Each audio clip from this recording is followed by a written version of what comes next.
Story 1. Am I the a-hole for calling my coworker a nosy shrew after she kept insisting to know my husband's salary? My husband and I, both 33, have been together since college. Over the years, he's had quite the career trajectory. He's a quant PM and makes like 10 times what I make, and I make a good salary. As we've grown wealthier, I've learned that people become nosier. Friends, acquaintances, relatives, you name it. In the beginning, I would entertain the nosy questions, but since I turned 30, I've adopted a take-no-smeg attitude. When people ask me how much he makes, I no longer say anything. I've learned the hard way that giving an exact number can have bad consequences. My coworker, 25, is new, and she already has quite the reputation. Very chatty, catty, gossipy, you get the gist. You can just tell she craves wealth and status. She wears a bunch of flashy designer items and is always asking the ladies around the office which of the men are single. Last Friday, our office hosted an afternoon happy hour. She approached me and asked how me and my husband's recent vacation to Europe went. I told her it went well and briefly summarized what we did. Then the conversation went something like this.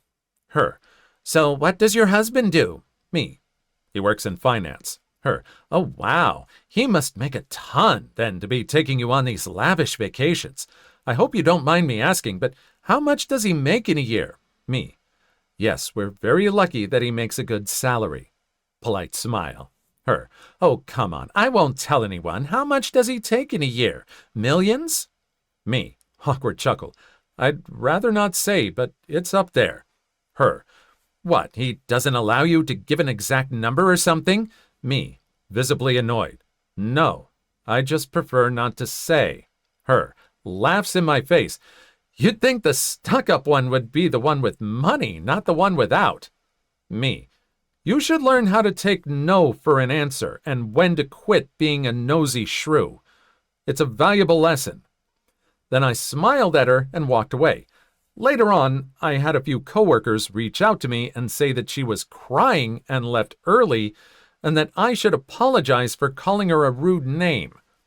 I refused.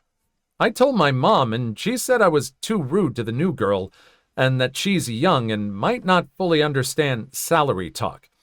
I think she's old enough. Husband is fully on my side, but said maybe I should apologize for the sake of office politics, which I somewhat agree with, but still, am I the a-hole? I think the name was a bit too far. Calling her nosy is right on the cusp. It's pretty accurate, though. Maybe you should apologize for the name. But I still think you were right to keep your stance when this woman is blatantly just asking about your money issues in something that she just has no business asking about at all. Story 2. Sometimes the customer is wrong for unrelated reasons. Due to the well of my friend's Def Not an Axe Unaliver date recommendations drying up, I have turned to that most sacred of modern relationship institutions: online dating. As a very busy person trying to get in with other very busy people, I prize honesty and directness above all else when it comes to profile creation. I include full body shots in my photos, try to minimize the use of MySpace angles and selfies, and write at the very top of the summary/caption/profile that I am fat. Not curvy, not thick, not lots of love. I'm fracking fat. I'm not ashamed of it, but I also know that weight is a deal breaker for lots of people. I don't want to waste anyone's time. About a year ago, I met Evan via Tinder. We exchanged friendly messages for a few hours one night and agreed to meet up for drinks the following evening. I waited for a full hour past the designated time, and just as I was getting up to leave, the texts start rolling in. "I can see you sweating from here. How long does it take you to roll out of bed every morning? Is that an earthquake, or are you just getting up for more pretzels?" Just really idiotic juvenile stuff. 4 separate numbers commenting on things like my clothes, which clued me in that the senders were nearby. This went on for 15 minutes before I finally saw Evan trying to hide in a corner table and giggling with a group of buddies. I made eye contact, saw that he saw me, and then walked out. The text kept up until I blocked the numbers a few hours later. I ran into Evan about 3 weeks later. We got on the same elevator, and he tried really hard at being super interested in the emergency phone instructions. I just confronted him, and he admitted it was just some game that him and his friends play. He knew I was fat before agreeing to meet up. They all did, because that's what they do. Match up with fat women, then either ghost them or troll them at the meetup. It was also kind of obvious he'd never seen any consequences from this hogwash, as he was sweating pretty hard and looked more humiliated than I felt. I just said whatever and walked out, expecting to never see him again. About a month ago, some local foodie wrote a great review of the restaurant I own. You own? Great job! And we've been slammed ever since. In the past, I stayed mostly in the kitchen, but I've been doing more and more front-of-house stuff lately, and Valentine's Day I was working a bit of a split between the two. I saw Evan just as he was pushing in his date's chair. My name isn't in the restaurant, and he didn't see me. I checked the section up at the hostess stand and saw that one of my favorite old-timers, Nan, was going to be his waitress. I went to the bar till, took out $400, put it in her hands, and said, "This is going to be your only table for the rest of the night. You are going to make this the worst date he has ever been on." She spilled every single thing she brought out to the table all over him. I was waiting for him to blow up on Nan, but he bottled it up, obviously trying to make a good impression on his date. She seemed like a perfectly lovely lady. I told Nan to make sure everything was good for her and terrible for Evan. She poured ice water on his private parts. She smacked the back of his head with the edge of a tray, spilled soup on his shirt, dropped every fork he asked for. I personally oversalted his food, used the smeg liquor for his drinks, used flour instead of sugar on his dessert. To be honest, I don't know why he didn't just walk out. He must have really wanted to hook up with this woman. Finally, he cracked, demanded Nan find the manager and bring her out. I was only too happy to emerge from the kitchen with my chef's coat and say what, I'm not ashamed to admit, I'd been planning out all night. I would have said hi earlier, but I didn't want the earthquake to disturb your dinner.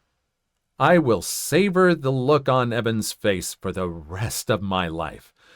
He was a little too flummoxed to explain, so I pulled a chair up to the table and introduced myself to his date, Amanda. Told her how I met Evan. Showed her some fun old messages. Then I told her I'd give her a voucher for a free meal on her next visit and told Evan to get the frack out and never come back. Ooh, revenge is a dish best served cold and oversalted and spilled onto the person's lap and just bonked on the back of the head when you arrive and all sorts of stuff. Excellent story. Story 3. Refuse my mother entry to your horse track? Don't expect access to our personal road. My granddad used to own a piece of land next to a horse race track. Their land almost surrounded my granddad's, except for him having access to a heavily trafficked public road. The racetrack was laid out in such a way that their exercise track was placed north of my granddad's land, while the main track with a stadium was placed to the south. Way back when the racetrack was built, they had asked my granddad if they could transport their horses across his land. There was already a maintenance road in place, and as they only moved their horses, he didn't really mind, as they also supported the local village. As a small thank you for this, they allowed him and his guests to watch the races for free. Normally it cost around $5 in our local currency, not that much, but it allowed him to take me and all my cousins to watch the horsies for free. Anyhow, fast forward a couple of years, and my granddad passes away. My mother, who inherited the land, tried to bring her grandchild, my niece, to the racetrack to see the horses, just as my granddad used to. At the counter, she's told that she has to pay for admission. Not really that big of a deal, as she thought that they didn't know that she now owned the land. Afterwards, however, When she writes to the track to rectify the situation, they tell her that she won't be admission-free as it was a one-time deal they had struck with my granddad that was now off. Enter the petty revenge. A few months later, when we had planned to cut down some of the trees for lumber, my mother told the contractors to accidentally leave 1 or 2 logs across the maintenance road. The racetrack, now having to load their horses on trolleys as they had to use the busy public road instead of our maintenance one, almost immediately sent an email to my mother apologizing and offering her the same deal as my granddad had received if we would remove the logs. She only informed them that the one-time deal they had struck with my granddad was off. In the end, after some wrangling, we ended up with a deal where they now have to pay my mother around $400 every month in addition to her and her guests having free admission. Exactly! Someone else owns the land, and you think you can just blow them off? No, they know what they've got, and it's actually valuable. And you ended up paying more for this, so you should have treated them well. So, excellent. Story 4. Am I the a-hole for calling my daughter's father spineless and his girlfriend creepy over their name choice for their daughter? A little bit of context for you all. I ended up falling pregnant with my 10-year-old daughter during a drunken hookup with a friend in my mid-20s. Not the most glamorous or flattering truth, but it's the truth all the same. When we found out, we decided to keep the child and co-parent while remaining friends. We were never a couple, and we didn't want to be one either. 4 years ago, he began to date his longtime girlfriend, and they moved in together last year. She fell pregnant, and I've been supportive to them both as much as I could without crossing any lines. I've encouraged my daughter to help out whenever she's staying with them during the pregnancy and to behave. I've also made it clear that I want the children to have a close relationship, despite having different mothers. I've even said that if they were comfortable with it, on nights I have my daughter, if they ever want time alone, I'll babysit once they have the baby so my daughter can spend time with her sibling. All in all, I thought everything was great, and I was excited for my daughter to have a sibling, as she's always wanted one, but I had no interest in having another child. 3 days ago, my friend and his girlfriend had a daughter. They asked me to bring my daughter to the hospital to meet her little sister yesterday alongside others of the family. So I did exactly that. But when they introduced us to the baby, I was shocked. They used my daughter's name.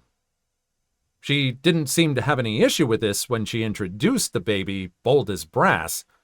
My friend seemed uncomfortable and wouldn't look at me directly.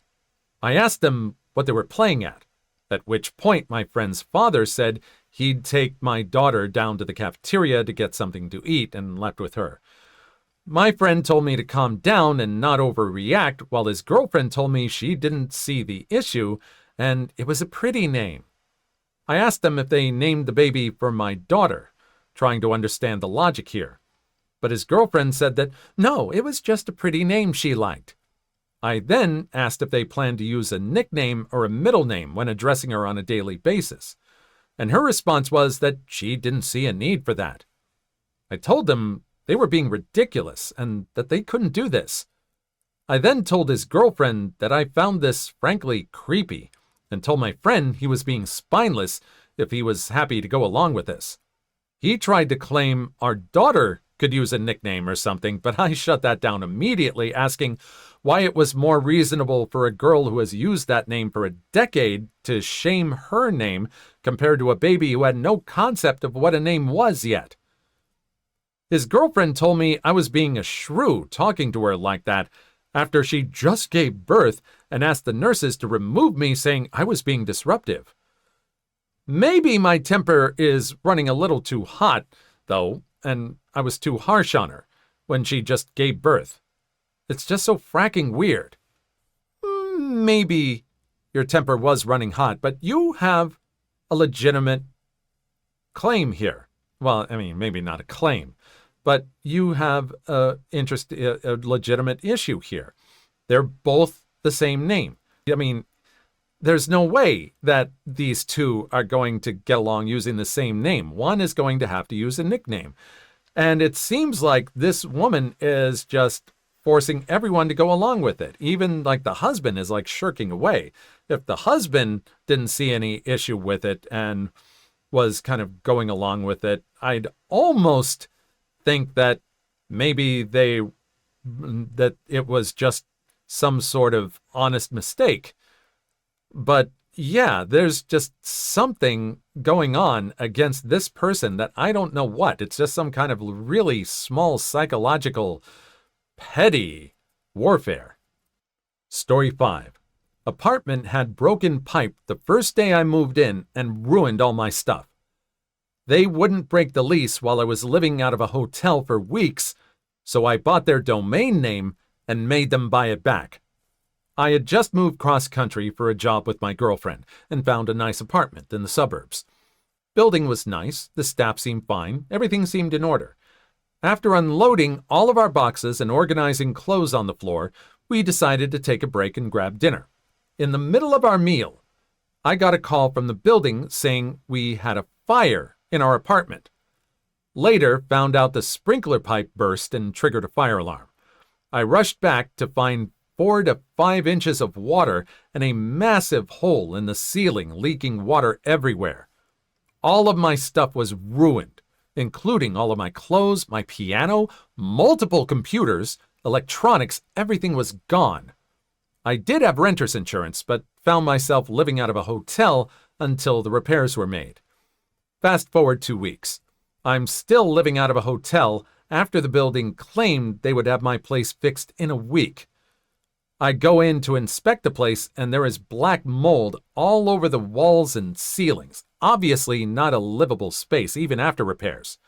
I'm communicating with the property manager, who keeps brushing me off and saying everything will be fine. It won't take much longer. I mention breaking my lease and she snaps, claiming I have no grounds to do that and they'll sue me if I do. So I work in digital marketing.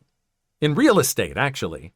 I have a follow-up meeting with her boss in an hour and decide to do some research into their URL.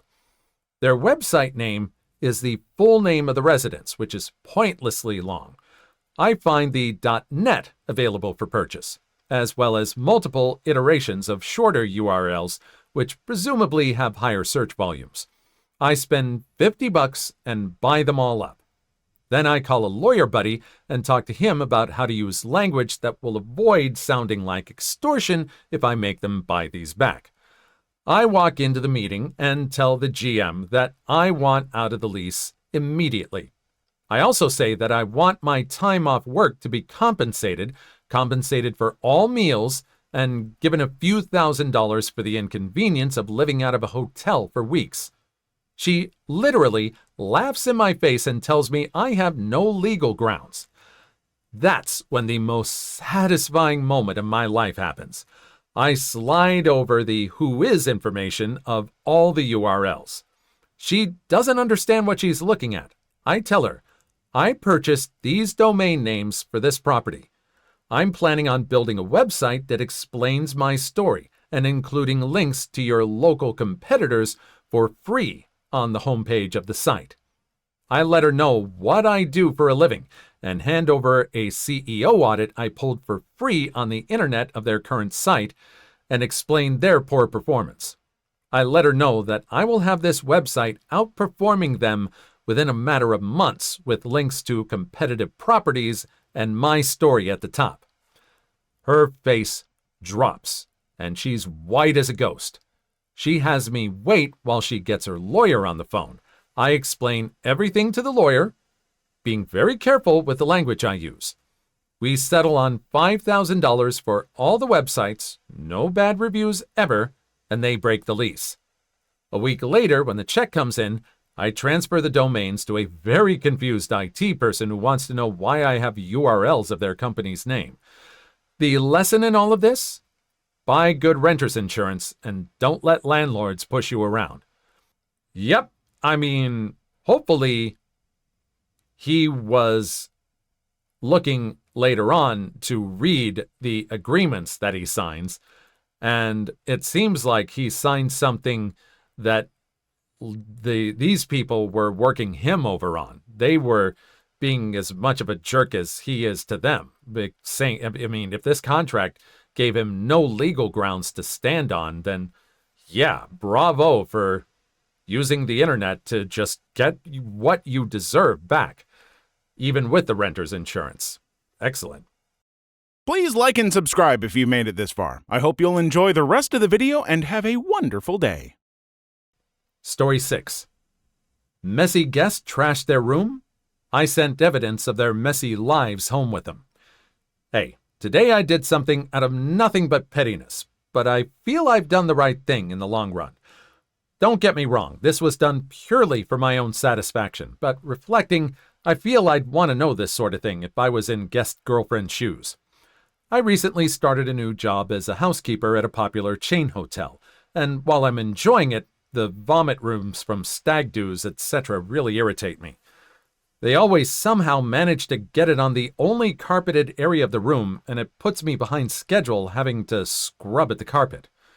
This one room today really took it to the next level. Rubbish scattered about, food jammed down the sides of the bed, as well as vomit patches all over the room.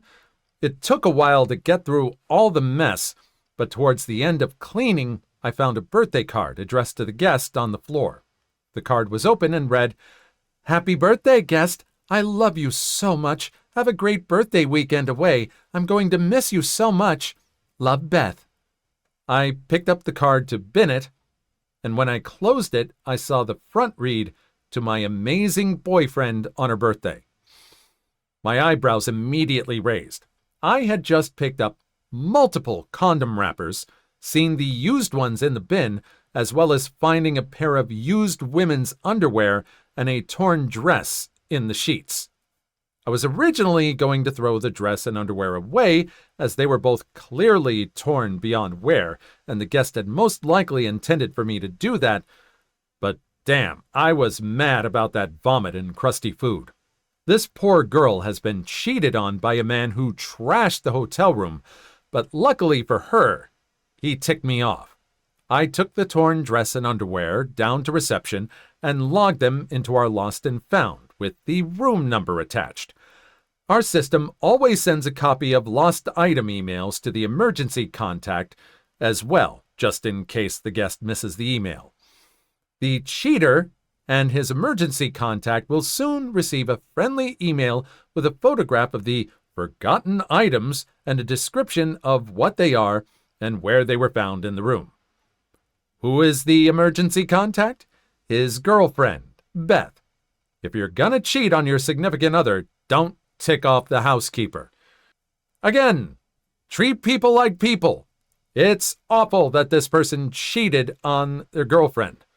And it was wrong of him to do this, but just to treat someone else and not consider them when you're in this hotel room. Some might argue, oh, I rented this hotel room. I can do whatever I want. No, not really. I mean, have some respect. You're a guest in these people's building. Jeez. And stuff like this will happen. I mean, at least leave a tip and don't cheat on your girlfriend. Story 7. Am I the a-hole for not spending this Christmas in the hospital with my daughter? My 39 female daughter, 16 female, has had a sensitive stomach ever since she was a kid. There are certain foods that will upset her stomach to the point where she is unable to stop throwing up. We've seen countless doctors, but so far nobody's been able to give us a clear answer. The only advice we keep getting is to identify all trigger foods and cut them from her diet. We have a pretty good idea of what those foods are. Soda and other carbonated drinks, chips, Cheetos, and other similar processed snacks, anything oily or fried, and most sweets. Unfortunately, this is exactly the kind of stuff my daughter loves to eat the most. And as horrible as she feels after she has them, she still refuses to cut them out of her diet, which in turn led to her spending a lot of time in the hospital during the past few years. When she was little, it was easier to keep all those foods away from her because I simply wouldn't buy them. But now that she's older, I can't always be there to check what she eats. She eats the greasy pizza at her school's cafeteria, she trades her lunch with her classmates, she goes out with her friends and stops to eat at KFC, and so on. And it always ends with her in the ER, crying and shaking because she can't stop throwing up. This was the case on this Christmas Eve as well, when our whole family gathered at our place. And of course, among the many dishes at our Christmas table were some of her main trigger foods like chips, soda, chocolate, and sweets. Now, mind you, these were far from the only foods available to her. We also had a variety of home-cooked traditional dishes on the table with ingredients that didn't upset her stomach, like vegetables, meat, dairy, etc. All of them are delicious and well-seasoned. My daughter herself said she really liked most of these dishes.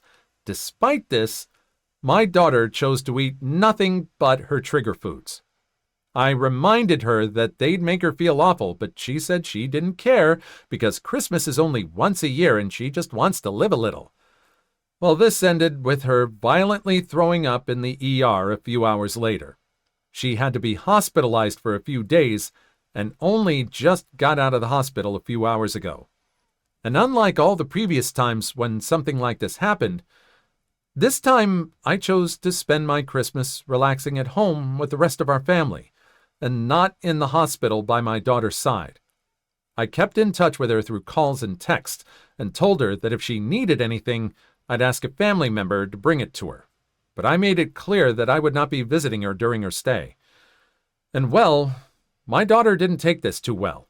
She cried every time we talked on the phone, begged me to come over, and told me how horrible I was for abandoning her there all alone, and so on. Most of our family didn't take my side in this either, and during the past few days, I got called everything from a little extreme to downright cruel and heartless. Am I the a-hole? Maybe pick another time other than Christmas for something like this. Maybe a little warning on something like this. Christmas, yeah, you should probably have spent it with her. But you need to make it clear. Next time you do any of these things, you eat any of these trigger foods, and you end up vomiting, and you end up in the ER, I'm going to make sure you're looked after, but I won't be there. And I think this was a bit of a surprise. Hopefully this shakes her up. She's unwilling to do this. It's like when some people drink alcohol. They know they're going to get sick from it, but they do it anyway. And this must be costing you a lot in ER bills. I mean, after a couple years, she's probably going to be on her own and responsible for her own health insurance, and maybe she'll smarten up after that. Please leave your story in the comments. I would love to make a video on them in the future. Also, don't forget to like and subscribe.